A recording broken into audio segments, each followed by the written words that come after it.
eyo UPC ekyaliyo oba yafiira ddala? Okay, mukulu Senkubuge, good morning. UPC nkulidde ogyogerako n'amaanyi.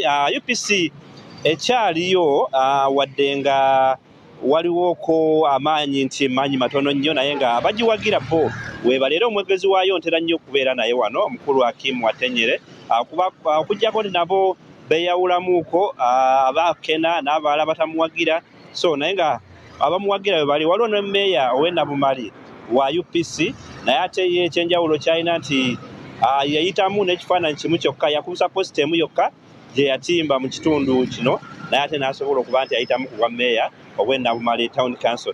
So UPC ekyalimu era Obote yayagala nnyo wano n'omulambo gwe gwali guva e Zambia nagwo era gwayitirako wano okugenda erira. Mukulu Senkubuge awo nga nvuddewo awo Mbale olunaku olwejjo byabadde mu kibuga kyadde kikakkamu n'essaawa ya leero era tewali kavuyo konna abantu weebali bakola emirimu gyabwe. Okujjako mu masomero yo transfers zaabaddewooko oluvannyuma lw'okuba nti buli mwaka weguggwako abakulu abakulira amasomero batera nnyo okukola transfers ez'enjawulo mu masomero okusinziira ku bo kye balowoozezza naye ku luno byabaddemuuko vulugu oluvannyuma lw'okuba nti abakulu b'amasomero abamu bwe baali bakyusizza baali baganidde mu bifo byabwe nga bagamba nti tebakkiriza kuvaako.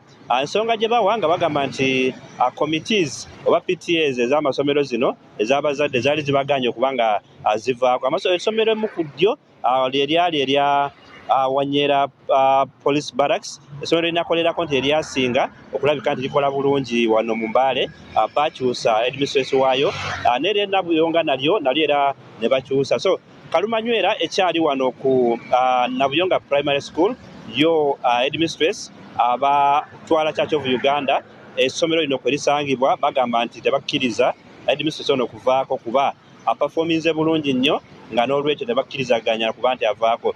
Kino kyazzeewo oluvannyuma lw'okuba nti omu ku abo baali bakyusizza okujja yazze n'agumba ku office n'agamba tajja kuvaako mpaka nga bamuggulidde office ye naye ate abakulu bamaze ne bagamba nti tebajja kumukkiriza kubeerako ono gwe baali baleeseeko mpaka ng'ensonga eno emaze okuba nti egonjoolwa.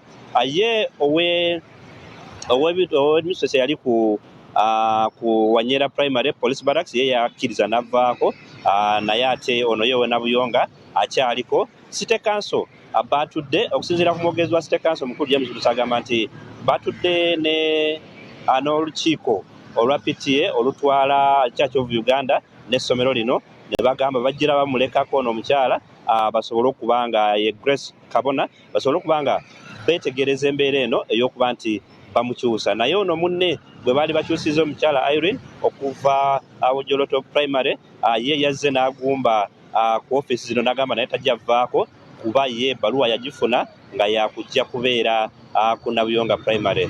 Naye katuulirize omukulu ono ye expert oba deputy DEO owa Mbale district wadde nga si yabatwala naye ate yakola ku byenjigiriza mu district yatubuulidde ensonga lwaki omuntu aba akyusibwa n'ekirala n'aba nga atubuulira omuntu aganye kibonero ki kyafuna waba nga aganidde okuva mu office.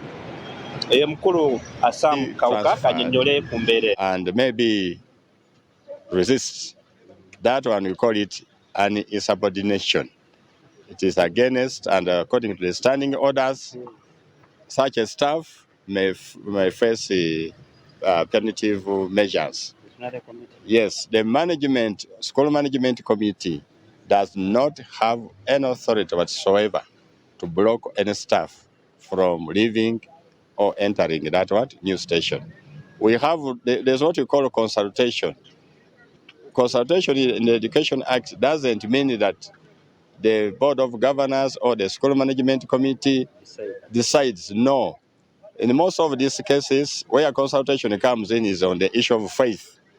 If you are bringing a Muslim to a Christian school, or you are bringing a Christian to a Muslim school, that is where board and the SMC have a reason to say, here we are not doing well. But should I know that this school is Christian, this school is Muslim, and I have posted their stuff, and for you wake up to say you are blocking, That is not their role. That is the case, whoever is transferred, number one, pick your letter, go to the next station. If there are issues, come at the back door and talk to the people who transferred you. Should you fail to go, that one we call it insubordination, and is a punishment. Staff be transferred.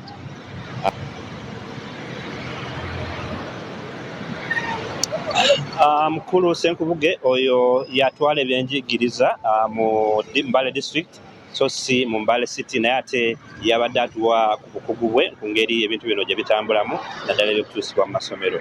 Byebyo Mukulu Senkubuge ebisobodde okuba nti bikugira wano mu kitundu eby'Embale. Kankuddiza akazindaalo osobole okukwasaganya baganda baffe abali mu bitundu ebyenjawulo ebirala.